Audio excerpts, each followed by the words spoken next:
আমি একটু নজরুল নজরুল, আমাকে প্লিজ নজরুল গবেষক বলবেন না, গবেষক এখানে আছেন, বড় জোর নজরুল প্রেমিক বলতে পারেন, গবেষণা আমি করি নাই। নজরুল একবার, নজরুল কাজী নজরুল ইসলাম সাহেব পড়াশোনা করতে এক দারোগা রফিজুদ্দিন, আপনারা জানেন এখানে পড়তে এসছে আমাদের ময়মনসিংহে। সেখানে আগে ছোটবেলায় ওনারা জানেন আগে রচনা মুখস্থ করতে দিত। গরুর 4টি পা আছে, 1টি লেজ আছে, শিং কাজে লাগে, চামড়া দিয়ে এই ব্যাগ হয়, দুধ উপকারী, ঘাস খায়, গৃহপালিত, মুখস্থ করতে হতো। এটাকে বলা হতো রচনা। আমরাও তাই পড়েছি, গরু রচনা মুখস্থ করো। তো নজরুল যে ক্লাসে পড়তেন সেই ক্লাসে গরু রচনা মুখস্থ করতে দেয়া হলো। তো নজরুল তো মুখস্থ করার লোক না, টিচার তাকে পিটাচ্ছেন, বলছেন তুই তো বাউন্ডেলে, বল রচনা মুখস্থ বল। তো নজরুল প্রশ্ন করছে, স্যার রচনা মানে কি স্যার? তা বলছে রচনা মানে কি, তুই মুখস্থ করছস কি না বল, প্রথম 8 লাইন। বলছে না স্যার, রচনা মানে কি আপনার কাছে আমি জানতে চাই। তো বলছে রচনা মানে তো বানানো। তো বানানো হইলে মুখস্থ করলে বানানো হইলো কেমনে? বেয়াদব নজরুল, হ্যাঁ বেয়াদব। তা বলে রচনাই যদি হবে তো এটা, তা বলছে যে রচনা মুখস্থ না করলে কি কর, বানাবি তুই, তুই বানানো মুরুদ আছে নাকি? তো বলছে হ্যাঁ বানাবো না কেন, আমি বানাবো। তো গদ্যে বানাবো না পদ্যে বানাবো? তো বলে বেয়াদব, পদ্যে আবার রচনা হয় নাকি? নজরুল বলছে নিষেধ কোথায় স্যার? দ্বিতীয়বার শিক্ষক ধরা খাইলেন মাস্টার সাহেব। দ্বিতীয় ধরা খাওয়ার পরে বলতেছে যে ঠিক আছে গদ্যে লেখ, পদ্যে লাগবে না। স্যার বাংলায় লিখবো না ইংরেজিতে লিখবো। বলছে 2 অক্ষর ইংরেজি জানাস না, বন্ড বাউন্ডেলে তুই, তুই আবার ইংরেজি রচনা লিখবে? স্যার লিখবো স্যার। তো কিসের উপর লিখবো স্যার? কই তো গরু। স্যার আকাশে পাখি উঠছে, গরু নিয়ে লিখবো কেন? তখন ত্রিশালের আকাশে শকুনিরা ঘুরে বেড়াচ্ছে, শকুন উঠছে, ভালচার, আপনারা জানেন সুধীজনরা এখানে আছেন, ভালচার। তা বলছে ঠিক আছে ওই পাখির উপরে লিখবো ভালচার। লেখ দেন স্যার কাগজ। তাৎক্ষণিক বসে নজরুল 7 পৃষ্ঠা ইংরেজি রচনা লিখে দিয়েছিলেন এক্সটেম্পো অন ভালচার। দুর্ভাগ্য 1977 সন থেকে আজ পর্যন্ত আমি 5 বার 6 বার ওই স্কুলে গিয়েছি, ওই বেরসিক শিক্ষকেরা সেটা সংরক্ষণ করেননি। নজরুল যে নজরুল হবে সেটা জানার দরকার ছিল না রে ভাই। ক্লাস 7-8 একটা ছাত্র ইংরেজি রচনা তাৎক্ষণিক লিখে দিতে পারে 7 পৃষ্ঠা ইংরেজিতে, সেটা রাখার দরকার ছিল না? দুর্ভাগ্য আমাদের। নজরুলের একটা কথা বলি, নজরুল আপনারা কিছু কিছু ধর্মীয় আলোচনা হয়েছে ফাঁকে ফাঁকে, আমি এগুলো বুঝি না, আমি ইংরেজি লেখাপড়া, আমার পড়াশোনা ইউরোপে।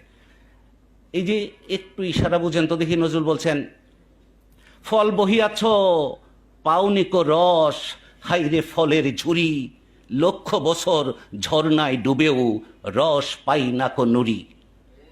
নুরি পাথর ঝর্ণার পানিতে ডুবে থাকে কিন্তু ওর ভিতরে পানি ঢোকে না, রস পায় না। ফলের ঝুরি, ফলই বয়ে বেড়ায় সারা জীবন কিন্তু ফলের রস পায় না। জল পায় না নুরি, রস পায় না ঝুরি। নজরুল চমৎকার করে বলছে আমরা অনেক জ্ঞান অর্জন করছি, অনেকে অনেক বড় বড় ডিগ্রি, অনেক বড় বড় হাসিল করেছি, ফারেক হয়েছি অমুকখান থেকে তমুকখান থেকে, কিন্তু কয়জন রস পেয়েছি? কাজী নজরুল ইসলাম আমার রাসূল সাল্লাল্লাহু আলাইহি ওয়াসাল্লামকে চিত্রিত করেছেন ব্যথিত মানবের ধ্যানের ছবি। ওনলি 4 ওয়ার্ডস মাই ফ্রেন্ডস, তিনি ছিলেন ব্যথিত মানবের ধ্যানের ছবি। ব্যথিত মানবকে অত্যাচার, নির্যাতন, নিষ্পেষণ, জুলুম, নির্যাতন যখন বেড়ে যায়, কারো যখন এগুলো ঠেকানোর পথ বুদ্ধি থাকে না, তখন ব্যথিত মানব একটা ধ্যানের ছবি কল্পনা করেন। সেটা ছিলেন রাহমাতুল লিল আলামিন। এবং তার আগমনে কি হয়েছে? আজি মাতিল বিশ্ব নিখিল মুক্তি কলরুলে। ভোরবেলায় যখন রাত শেষ হয়ে আসে, মুক্তির কলরুলে পাখিরা বাসা থেকে বেরিয়ে যায়, সেই চিত্র নজরুল নিয়ে এসছেন। মাতিল বিশ্ব নিখিল মুক্তি তোরা দেখে যা আমি না মায়ের বলে। আপনারা যারা লিখছেন দয়া করে এই বিষয়গুলো খেয়াল করবেন। আরেকটা বিষয় বলি, কে পুরস্কার পাবেন না পাবেন আমার দেখার বিষয় না, পুরস্কার যে দিয়েছেন তাকে আমি সালাম জানাই, তার জন্য দোয়া করি। যারা লিখেছেন সঙ্গে সঙ্গে পুরস্কার পেয়ে গেছেন। এ ঢাকা বিশ্ববিদ্যালয়ের অধ্যাপক সাহেব হয়তো যোগ্যতা দেখে বা মানদণ্ড হুজুরের নির্ধারিত মানদণ্ডে বাছাই করে শ্রেষ্ঠ যিনি তাকেই পুরস্কার দিবেন, কিন্তু লেখা মাত্রই একটা পুরস্কার আপনি পেয়ে গেছেন। আমি বলে গেলাম আপনাদের, যারা কলম ধরেছেন, ওই স্যার হুজুর বলেন কলম উঠিয়ে দিয়েছেন, এটাই সার্থকতা। আমি আরেকটা বিষয় বলি, সেটা হলো এই যে আমি যদি আরব হতাম মদিনার পথ। একটু খেয়াল করেন, আপনারাও লিখছেন, এই কাজী নজরুল ইসলাম সাহেব লিখতেন, একটু খেয়াল করেন, আমিও চেষ্টা করি লিখতে। কি লিখছেন তিনি? মা ফাতিমা খেলতেন এসে আমার ধুলি লয়ে। কি খেলতেন? ধুলি। আমি পড়তাম তার পায়ে লুটিয়ে ফুলের রেণু হয়ে। আমি ধুলি, কিন্তু ওই কদম মুবারক এত দামি যে ওখানে যখন আমি লুটাই পড়বো তখন আর আমি ধুলি থাকলে চলবে না, অটোমেটিক আমি ফুলের রেণু হয়ে যাবে। হাসান হাসান হোসেন হেসে হেসে খেলতো আমার বক্ষে এসে, তাতে কি হতো? চোখে আমার বইতো নদী, সুবহানাল্লাহ, চোখে আমার বইতো নদী পেয়ে এসে নিয়ামত। এত বড় নিয়ামত হাসান হোসেন তার কাছে, আল্লাহ ইসলাম তার কাছে, যে তারা যখন খেলতে আসতেন এই নিয়ামত পেয়ে তার চোখে কি হতো? বইতো নদী। আহামদের মিমের পর্দা উঠে দেখরে মন, আহাদ সেথায় বিরাজ করে হেরে গুলি। সবাই বুঝবে না, হ্যাঁ? মিম হারাফ না থাকলে যে আহাদ, নামে মাখাজার শিরিন শাহাদ, নিখিল প্রেমাস্পদ আমার মুহাম্মদ, ত্রিভুবন উজালা। মুহাম্মদ মোস্তফা সাল্লাল্লাহু আলাইহি, দেখেন এই যে রাসূল পাক সাল্লাল্লাহু আলাইহি ইসলামের যে অমীয় সুধা, তার যে বাণী, তিনি কি করেছিলেন? প্রেম দিয়ে জয় করেছিলেন। আমরা এই যে রমজান মাস আসতেছে, শেষে একটা নজরুলের গান আপনারা সবাই জানেন, এটা ছাড়া আবার এটা আবার বাজে। শেষের চারটা লাইন কিন্তু আমি জানি না এখানে 2-4 জন ছাড়া আমরা জানি কিনা। ওই গানের শেষের 4 লাইন কি কেউ আমাকে বলতে পারবেন? ও মন রমজানের রোজা শেষে, গানের শেষের 4 লাইন এই যে একজন পাওয়া গেল। তোরে, এই যে প্রেমের বিষয়টা আসছে, তোরে মারলো ছুঁড়ে জীবন ভরে ইট পাথর যারা, সেই পাথর দিয়ে তুলরে গড়ে প্রেমেরই মসজিদ। এই যে প্রেম, হিংসা, হানাহানি, জঙ্গিবাদ, ওটা তো রাসূল সাল্লাল্লাহু আলাইহি ওয়াসাল্লাম তিনি শিখেছেন কে? তলোয়ার তুমি দাও নাই হাতে, দিয়েছ অমর বাণী। হ্যাঁ, ক্ষমা করো হযরত, তোমার বাড়িরে করিনি গ্রহণ, ক্ষমা করো হযরত, ভুলিয়ে গিয়েছি তব আদর্শ, তোমার দেখানো পথ, ক্ষমা করো হযরত। এবং এই জায়গাটাতেই আসল প্রশ্নটা আসে। আজকাল এমনও শুনতে হচ্ছে, বড়ই দুর্ভাগ্য আমার, এমনও শুনতে হচ্ছে যে নবীজি সাল্লাল্লাহু আলাইহি ইসলাম মধ্যে লিমিটেশন ছিল, তিনি আমাদের মতোই মানুষ ছিলেন। একটা ছোট্ট কথা বলে, আমার ধর্মীয় জ্ঞান নাই, মাফ করবেন আমাকে, ছোট্ট একটা প্রশ্ন আমি শুধু রাখি, যারা লিখছেন আমি শুধু তাদের পেয়ে একটু উত্তেজিত হয়ে যাচ্ছি, এদের পেয়ে ছোট্ট করে একটা জিনিস যদি আমরা খুব ছোট্ট করে বোঝার চেষ্টা করি। আল কোরআন, নজরুল বলছেন, আল কোরআনের জাহাজ বোঝাই হীরা চুনি পান্নাতে, লুটে নেরে লুটে নে সব, ভোরে তোল তোর শূন্য ঘর, ইসলামেরই সৌদালয়ে এলেন নবীন সৌদাগর। নতুন নতুন সৌদাগর এসেছেন কি নিয়ে? আল কোরআন নিয়ে। আচ্ছা, এই জায়গাটাতে এই যে জিনিসটা একটু খেয়াল করার আছে, আল কোরআন যে বিশ্ববাসীর সামনে আসলো, প্রতিটা বাণী, প্রতিটা হরফ প্রশ্নাতীত, কোনো প্রশ্ন করা যাবে এবং করা যায়ও নাই, যাবেও না কোনোদিন। তাই যদি হয়, জিব্রাইল আলাইহিস সালামের মাধ্যমে আল কোরআন সরাসরি তো আমাদের কাছে আসে নাই, সরাসরি কি আমাদের কাছে আসছে ওনার কাছে, যিনি আল্লাহর হাবিব ইমামুল মুরসালিন, যিনি রাহমাতাল লিল আলামিন, তার কাছে এসছে। তিনি এসছেন, বিশ্ববাসীকে বলেছেন যে এই হলো আল কোরআন, এবং এর এক চুল পরিমাণও আল কোরআন না, এর চুল পরিমাণ বেশিও আল কোরআন না। তাই তো, সহজ হিসাবে যদি বুঝি ধর্মীয় বিষয়, তাই যদি হয়, তাহলে যদি যিনি আমাকে মহান আল্লাহর শ্রেষ্ঠ উপহার আল কোরআন, যিনি যার পাক জবান দিয়ে আমি পেলাম, তাকে নিয়ে যদি আমি প্রশ্ন তুলি, তিনি যা নিয়ে এলেন তা নিয়ে কি প্রশ্ন উঠে যেতে পারে না? আমরা যেসব বেকুবরা এই জায়গাতে এখনো ভুল করছি, তাদের কিন্তু সাবধান হওয়ার সুযোগ আছে, প্রয়োজন আছে, এখনো সাবধান হওয়ার প্রয়োজন আছে। তার সম্পর্কে প্রশ্ন করলে তিনি মহান আল্লাহ পাকের তরফ থেকে বিশ্ববাসীর জন্য শ্রেষ্ঠ যে উপহার নিয়ে এলেন আল কোরআন, সেটা নিয়ে তো প্রশ্ন উঠে যাবে। কাজেই সতর্ক হতে হবে। ইসলাম, এই ভারতবর্ষে আমরা হিন্দুস্তানের মানুষ, 10-20 পুরুষ আগে, 30 পুরুষ আগে সবাই মোটামুটি খুঁজলে দেখা যাবে আমরা ওই ধর্মেরই বিশ্বাসী ছিলাম। কিন্তু আল্লাহ পাকের মেহেরবানিতে আমরা কালেমা পড়েছি, ইসলামের তৌহিদের প্রেমের, সর্ব মানুষের ভালোবাসার ধর্মে দীক্ষিত হয়েছি। কিভাবে? যারা নিয়ে এসেছেন। আজকেও আমরা যাই, আজকেও আমাদের ভাইয়েরা যাই, বিভিন্ন জায়গায় যাই, ধর্মের কথা বলি, শুদ্ধ উচ্চারণ শেখাতে চেষ্টা করি, আমল সম্পর্কে বলি, ওকে। কিন্তু তখন কি অত সোজা ছিল বিষয়টা?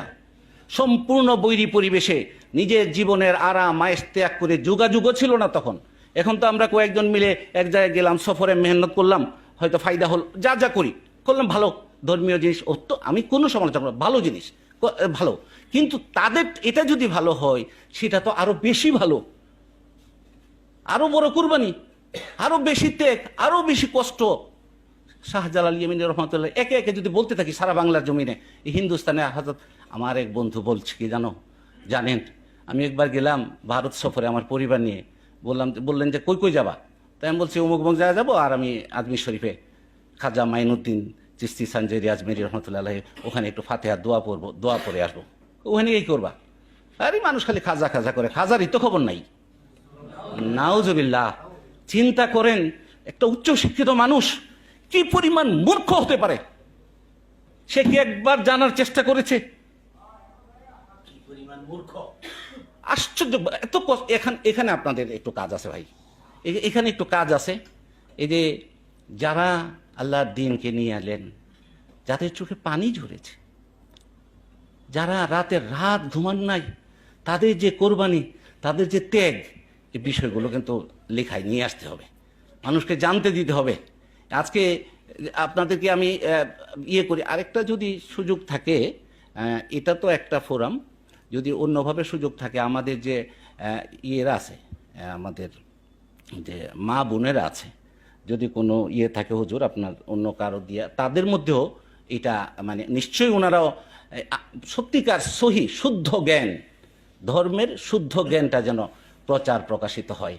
আমি এখানে যে জিনিসটা আরেকটু বলার লোভ হচ্ছে আমার, নজরুল দেখেন এই যে ইয়ের কথাটা বলছেন, এই যে ইসলামের যে সুন্দর জিনিসগুলো, সৌন্দর্যগুলোকে ফুটিয়ে তুলতে যে প্রথমেই রাসূল পাক সাল্লাল্লাহু আলাইহি ওয়াসাল্লামকে নিয়ে আসছেন। কেন নিয়ে আসছেন? আল কোরআনের লিভিং প্র্যাকটিস ছিলেন তিনি নিজে, তার জীবনটাই ছিল আল কোরআনের মানে বাস্তব মানে প্রয়োগ। তাই যদি হয় সেই প্রয়োগটাকে আমাদের জানতে হবে। হ্যাঁ, বলছেন যে ওরে মুসলিম তোরা থাম। কেন থামতে বলছেন? আমাদের চিন্তা চেতনায় শুধু এদিক সেদিক ছুটে বেড়াচ্ছি, ধ্যানের কথা নয়। আমার একজন আত্মীয় মারা গেলে আমার চোখ দিয়ে পানি ঝরে, এমন যদি হতো আমার চোখ দিয়ে পানি পড়ে না কোনোদিনও, সেটা এক কথা ছিল।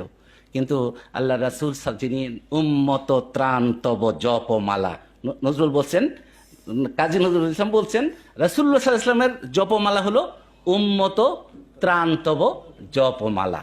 তো যার জপমালাই হলো উম্মত ত্রাণ, এবং রাসূল সাল্লাল্লাহু আলাইহি ওয়াসাল্লাম ততক্ষণ আল্লাহ পাকের কাছে বারবার শুধু তার ইয়েদের উম্মতের পানা মুক্তির জন্য একের পর এক চাইতে থাকবেন, সুপারিশ করতে থাকবেন, অনুরোধ করতে থাকবেন, তাকে বোঝা, তার প্রেমের আলোয় আলোকিত হওয়ার জন্যে। আমি যদি একদিন সুযোগ হয় এরকম, হুজুর আমাকে ঘন্টাখানেক 1-1.5 ঘন্টা সময় দিলে, আমি যদি সুস্থ থাকি, আমার খুব ইচ্ছা, এই যে দেখেন গোলাম মোস্তফা, এই যে তার একটু প্রশংসা করে নেই, এটা কিন্তু অনেক বড় একটা, আমার এই যে সেলিম জাহাঙ্গীর সাহেব বলেছেন, এটা কিন্তু অনেক বড় কাজ, অনেক বড় কাজ করেছে, এবং এই জন্য তার কম কষ্ট করতে হয় নাই। এই জন্যে অনুরোধ থাকবে তার বইটা আপনার যত্ন দিয়ে পড়বেন। আমি তার ফোন নাম্বার লিখে নিয়ে গিয়েছি, আমি এটা পড়ে তাকে ফোন করে আমার ফিডব্যাকটা জানাবো। আর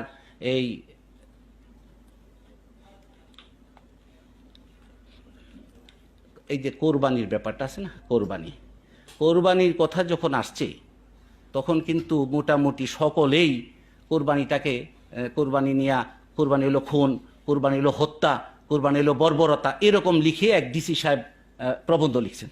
সেই প্রবন্ধ পত্রিকায় ছাপা হয়েছে, অনেকেই পড়েছেন। জি, এটা তো ভালো করে নাই। কিন্তু যেহেতু ব্রিটিশের ডেপুটি ম্যাজিস্ট্রেট, তার বিরুদ্ধে সরাসরি কথা বললে তো জেল হয়ে যাবে। নজরুল কিন্তু চুপ থাকতে পারেন নাই। নজরুল বলছেন, ওরে খুন নয়, আজ সত্যাগ্রহ, শক্তির উদ্বোধন। এই দিন মিনা ময়দানে পুত্র স্নেহের গর্দানে ছুনি হেনে খুন করিয়ে নে রেখেছে আব্বা ইব্রাহিম, সে আপনার রুদ্রপণ। ওরে হত্যা নয়, আজ সত্যাগ্রহ, শক্তির উদ্বোধন। চুপ, খামোশ রুদন। অনর্থক কান্নাকাটি কেন? এটা তো আব্বা ইব্রাহিম তার পণ রক্ষা করেছেন পুত্র স্নেহের গর্দান দিয়ে। সে নজরুল কিন্তু প্রতিবাদ করেছেন, এবং পরবর্তীতে জানা যায় এই প্রতিবাদের কারণে তাকে আর জেল জুলুম খাটতে হয় নাই। ওই যিনি প্রবন্ধ লিখেছিলেন ডিসি সাহেব, উনি তার কাছে ক্ষমাই প্রার্থনা করেছিলেন, সরি আমি বুঝতে পারি নাই।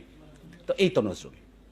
এবং এই যে আমরা যে প্রতিটা পর্বে পর্বে আপনি দেখেন, তোর দিল খুলবে পরে, ও তোর আগে হলো খাত, দে জাকাত তোরা দে রে জাকাত।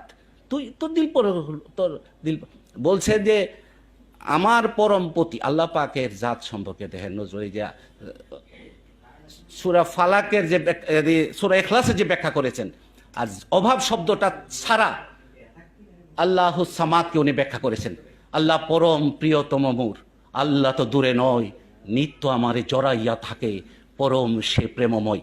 আসলে অনেক রাত হয়ে গেছে, তো আমি নজরুলে ঢুকে গেলে দেখা যাবে 1-1.5 ঘন্টা প্রোগ্রাম সব মিস হয়ে যাবে। আমি শুধু কৃতজ্ঞতা জানাই আমাকে ডেকে আনার জন্য। আমি এখানে দেখেন সবাই একরকম, আমি কিন্তু একটু ভিন্ন পোশাক, ভিন্ন। আপনাদের এই মজলিসে বসার আসলে আমি যোগ্যতা রাখি না, কিন্তু আমার প্রিয় মানুষ যখন ডাকেন দেখেন কীভাবে তাকাই আছে, তারে এই উনার যেন ভালোবাসায় থাকি এবং ওনার জন্য দোয়া পাই। এবং যারা আছেন এখানে মুরব্বীরা, সবার কাছে আমি দোয়া চাই। ইসলাম শান্তির ধর্ম, হিংসা, নিন্দা, পরচর্চা বা আঘাত করার ধর্ম ইসলাম না, প্রেমের ধর্ম, মোহব্বতের ধর্ম। সেটা রাসূলুল্লাহ সাল্লাল্লাহু আলাইহি ওয়াসাল্লাম যে জন্য এসেছিলেন, প্রেম দিয়ে কর বিশ্ব নিখিল, ইসলামে মরিদ। সবাইকে ধন্যবাদ। আসসালামু আলাইকুম।